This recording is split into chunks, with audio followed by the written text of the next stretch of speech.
Assalamualaikum warahmatullahi wabarakatuh. Perkenalkan, kami dari kelompok 3 yang terdiri dari Yuyun Widiawati, Syifa Nur Intan, dan Zaskia Tifa Musolina. Kami akan membahas bipolar and related disorder dan depressive disorder.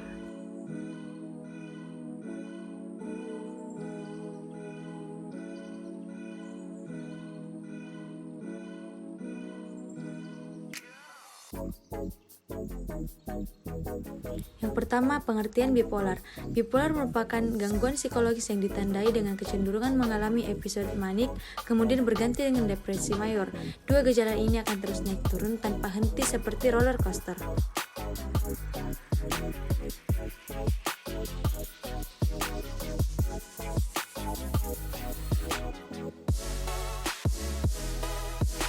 Selanjutnya ada jenis-jenis bipolar. Bipolar 1 mengalami perubahan mood yang sangat kontras dengan fase mania yang berlangsung setidaknya 1 minggu dan fase depresi yang berlangsung setidaknya 2 minggu. Bipolar 2 tipe yang mengalami perubahan mood yang mirip dengan tipe 1. Episode campuran yaitu siklotamia yang bersifat seperti sebuah siklus dengan fase hipomania dan fase depresif.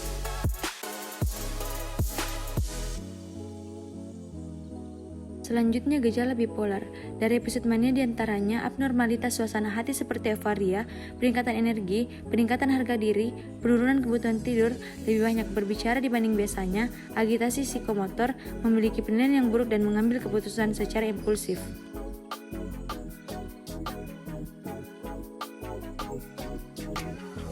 Faktor penyebab. Yang pertama, faktor genetis. Genetika bawaan adalah salah satu faktor penyebab gangguan bipolar, di mana seseorang yang lahir dan salah satu orang tuanya mengidap gangguan bipolar akan memiliki resiko 15%-30% untuk mengidap penyakit yang sama. Kedua, faktor fisiologis. Dengan kolaborasi waktu, bagian tugas dan pekerjaan secara bersamaan untuk membuat presentasi yang berdampak besar. Yang ketiga, faktor lingkungan, yaitu meliputi stres psikososial, pertengkaran, atau apapun trauma masa lalu dapat memicu timbulnya gangguan bipolar. Penanganan bipolar. Yang pertama, FFPA. Kedua, dialectical behavior. Yang ketiga, motivational intervention for enhancing medication adherence. Yang keempat, psychoeducation.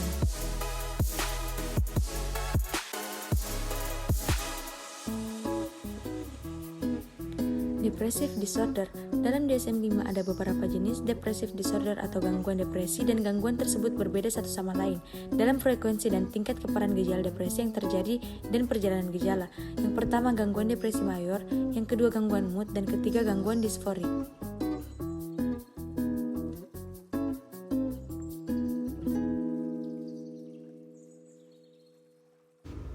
Baiklah, di sini saya akan melanjutkan materi mengenai gejala depresi, gejala dan tanda umum depresi. Yang pertama ada gejala fisik, gejala psikis, dan gejala sosial.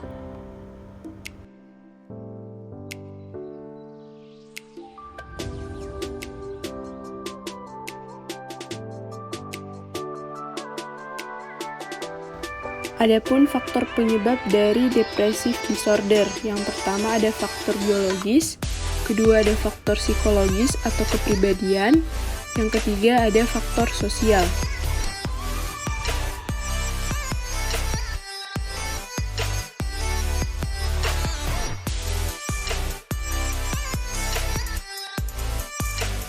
Depresi di sini dapat ditangani dengan perubahan pola hidup, terapi psikologi, dan dengan pengobatan.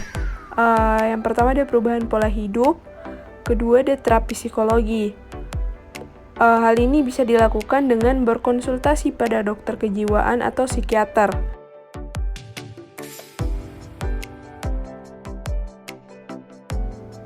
Selanjutnya, contoh kasus yang pertama itu tentang bipolar. Penyebab pasti gangguan bipolar itu tidak diketahui, namun kombinasi genetika, lingkungan, serta struktur dan senyawa kimia pada otaknya berubah mungkin berperan terjadinya atas gangguan tersebut. Kemudian ada gangguan depresi mayor. Di sini merupakan gangguan kesehatan mental yang ditandai dengan suasana hati yang terus tertekan. Kemudian contoh kasus ketiga itu gangguan depresi ganda yang disebabkan oleh pengalaman traumatis yang terjadi secara berulang-ulang di masa kanak-kanaknya, sehingga disebut sebagai gangguan identitas disosiatif. Mungkin itu saja dari kelompok kami. Kurang dan lebihnya mohon dimaafkan. Terima kasih. Wassalamualaikum warahmatullahi wabarakatuh.